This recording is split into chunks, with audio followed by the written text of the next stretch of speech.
I think briefly, the main issues I was seeing with prior wavelengths, which I feel have become resolved now with the Revolix, include post-operative patient symptoms. I was running into a lot of patients with dysuria, burning with urination.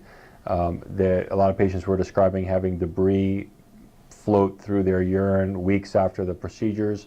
And this has essentially completely gone away with the Revolix wavelength. I find that the patients do not complain of dysuria. Even 2 or 3 days after surgery, they feel great when they're urinating. They have no pain.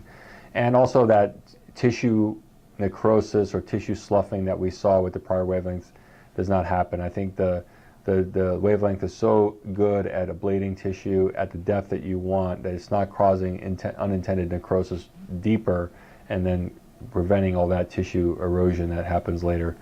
The other thing is speed. Operations are just faster with a higher power of the laser, and also I think the wavelength is more efficient at destroying prostate tissue.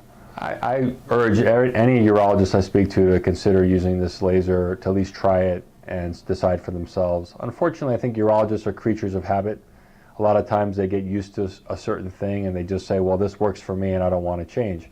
But I think if we do that as a field, we're doing our patients a disservice. I think any urologist can look at what they do today compared to 15 years ago, and I think most of them will say that their practices are radically different. And I think that's true for all of us. I think as technology evolves, as the future comes to reality, we as providers, we as advocates for our patients have to learn how to incorporate new technology and new techniques into our armamentarium of how we take care of patients. And so therefore, anybody that's doing laser or even standard prostate treatment such as the TURP owes a service to their patients to at least try the wavelength and decide for themselves that they do or do not like it. I feel confident if they put their hands on this laser and use it, they're going to love it.